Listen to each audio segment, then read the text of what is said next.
Raising fish in the middle of the desert? It sounds unbelievable. Yet that is exactly what Israel is doing in the Negev, one of the most arid and inhospitable regions in the world. The area receives almost no rainfall. Summer temperatures can exceed 45 degrees Celsius, and for thousands of years, humans have struggled to sustain long-term agriculture there. It is especially unsuitable for aquaculture. And yet, in this seemingly hopeless land, millions of tropical fish are being farmed commercially. They grow in warm, saline ponds and are then exported to Europe, competing directly with fish caught from the open ocean. What makes this even more remarkable is that Israel is not achieving this by conquering the desert. They are not pumping in massive amounts of fresh water, not relying heavily on costly desalination, and not trying to turn the Negev into fertile land in the traditional sense. So what did Israel do instead? Join Terran Works as we explore the answer on today's journey.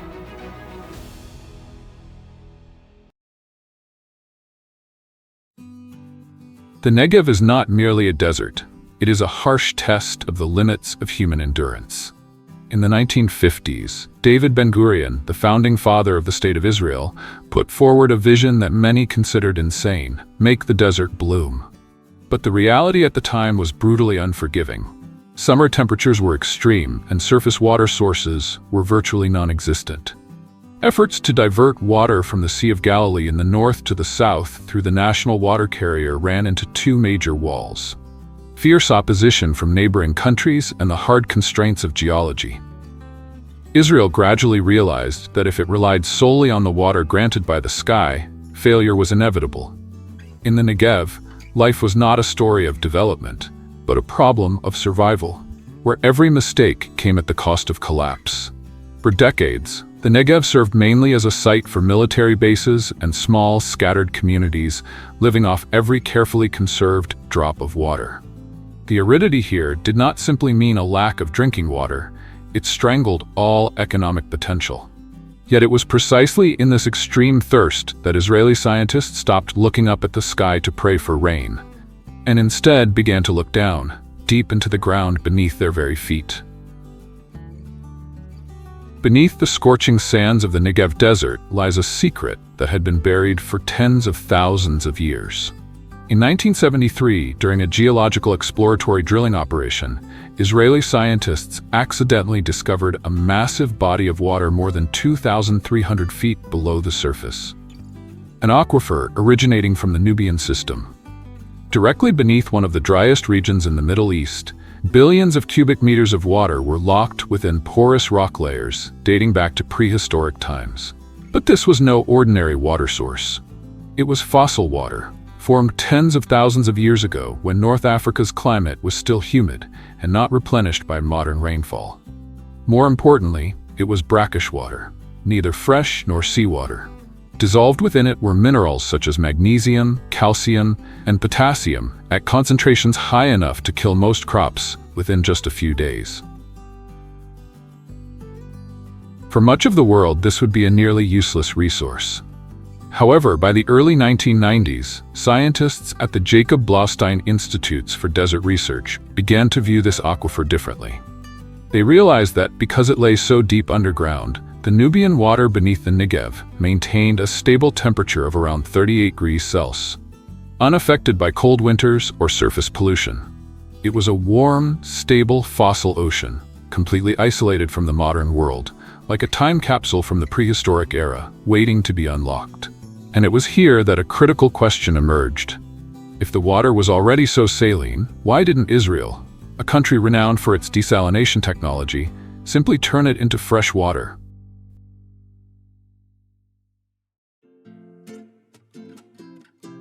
To speak of Israel is to speak of desalination technology. The country is one of the world's leaders in the field, with massive desalination plants lining the Mediterranean coast, supplying most of the population's domestic water. So why not run pipelines from the sea into the Negev, or desalinate the very groundwater lying beneath the desert? The answer lies not in engineering, but in economics and energy. Modern desalination relies primarily on reverse osmosis, RO, technology, which forces water through ultrafine membranes under extremely high pressure to remove salt. This process demands enormous amounts of electricity, complex pumping systems, and continuous operating costs. It is highly effective for urban drinking water, but becomes an immense burden when applied to large-scale agriculture, where each hectare may require tens of millions of gallons of water per year. The cost of agricultural products would skyrocket, making them uncompetitive on the international market. And that is not the end of the problem. Desalination also produces brine, a highly concentrated saline wastewater loaded with salts and minerals. Along the coast, brine can be diluted and discharged into the ocean. But in the Negev desert, dealing with brine is almost an unsolvable problem. If released into the soil, it would destroy microorganisms, disrupt soil structure, and cause long-term damage to an already fragile ecosystem. Israel realized it needed a smarter approach, not turning saline water into fresh water for conventional crops, but finding an organism that could thrive in that very stream of hot, salty water. And that was when tropical fish entered the picture. The idea of raising fish in the middle of a desert sounds like a joke at first, but in reality, it was a highly strategic move. Israeli scientists realized that the salinity of the Negev's groundwater, only about 1/10 that of seawater, matched almost perfectly the ideal habitat of several fish species with high economic value. Barramundi, also known as Asian sea bass, is one of them. This is an ancient species that lives in estuaries and brackish waters across Australia and Southeast Asia. In the wild, barramundi thrive in environments where fresh water and seawater mix, with consistently high temperatures year-round. They spawn in saltwater, then migrate upstream into rivers, making them exceptionally well adapted to constant changes in salinity and temperature. These biological traits make barramundi extremely difficult to farm efficiently in Europe or North America. During winter, outdoor water temperatures often drop below survival thresholds, forcing fish farms to rely on heating systems that consume vast amounts of energy and fossil fuels. Rising operating costs drive up prices, leaving the product expensive and uncompetitive. In the Negev, however, this problem simply disappears. Groundwater pumped from deep aquifers is already warm, with stable temperatures throughout the year. No heaters are needed. No additional fuel is required. What was once considered the desert's greatest disadvantage, the heat, becomes a source of free energy. Alongside barramundi, researchers also selected tilapia and European sea bass, species that tolerate salinity well and adapt quickly to controlled farming environments. From the early 2000s onward, fish farms began to appear across the Negev desert. On land once considered worthless, vast earthen ponds and industrial-scale concrete tanks were built one after another. Groundwater was pumped up from deep aquifers, continuously aerated, and then stocked with hundreds of thousands of fish in each pond. The results came faster than anyone had expected. The fish adapted almost immediately, as the conditions closely matched their natural evolutionary environments. Within just a few years, the Negev transformed into one of Israel's most efficient aquaculture regions. By the late 2000s, total fish production in the Negev exceeded 3,000 tons per year, with most of it destined for export. Fish raised in the middle of the desert began appearing in supermarket chains across France, Germany, and the United Kingdom, competing directly with ocean-caught fish from Australia and Southeast Asia. With consistent quality, year-round supply, and tightly controlled costs, Negev fish quickly secured a foothold in international markets. Yet this rapid growth also brought with it a challenge, one that every intensive aquaculture system in the world eventually has to confront. Each fish consumes about 3% of its body weight every day. When a single pond contains hundreds of thousands of fish, the amount of feed entering the system is enormous. What is not absorbed does not simply disappear. It is rapidly broken down and converted into ammonia, a compound that is extremely toxic to fish. Once ammonia concentrations exceed just 2 parts per million, fish gills begin to suffer damage, the nervous system weakens, and mortality rates rise sharply.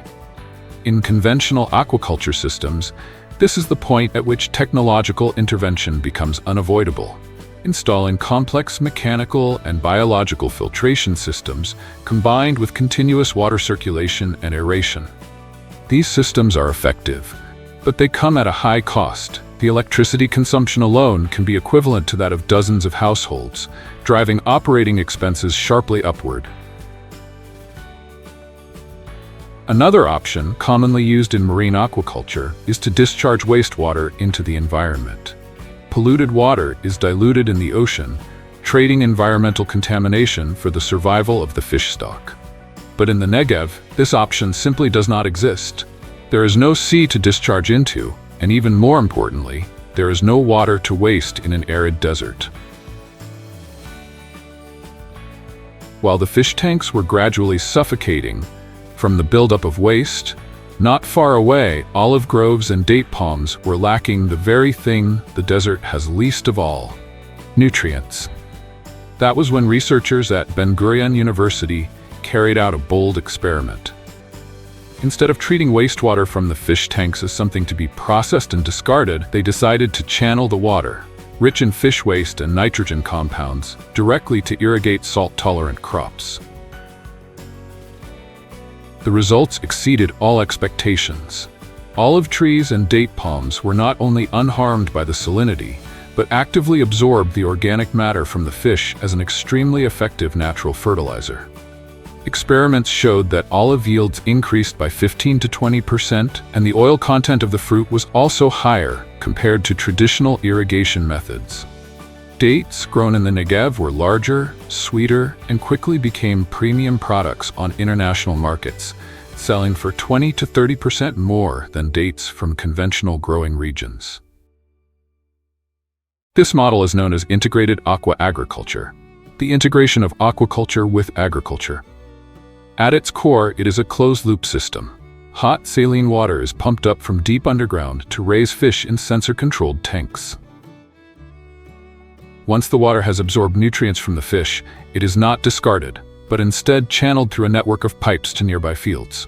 There, drip irrigation technology delivers precisely the required amount of water to each individual plant.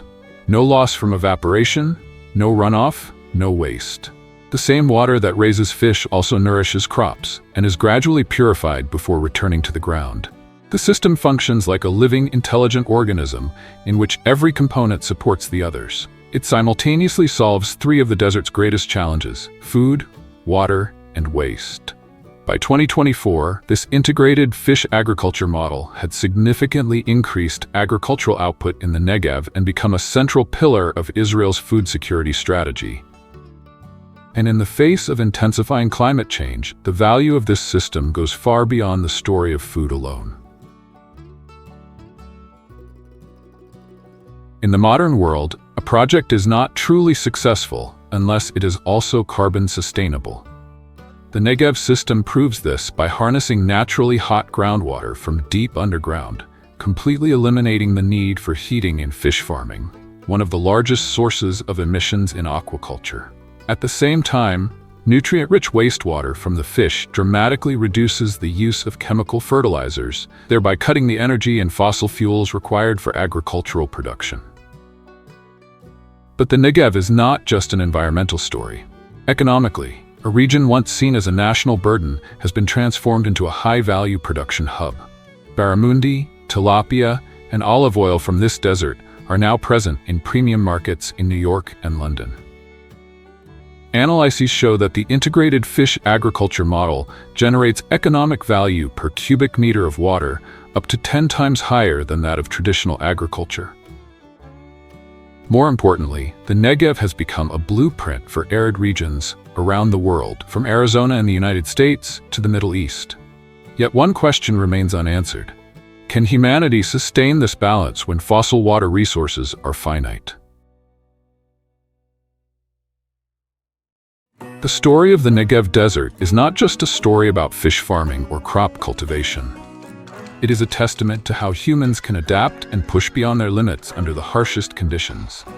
By turning saline water, extreme heat, and barren sand into advantages, Israel has redefined what sustainable agriculture can look like. The ocean beneath the desert is now not only a technological marvel, but also a symbol of hope in a world that is growing hotter and steadily running out of resources.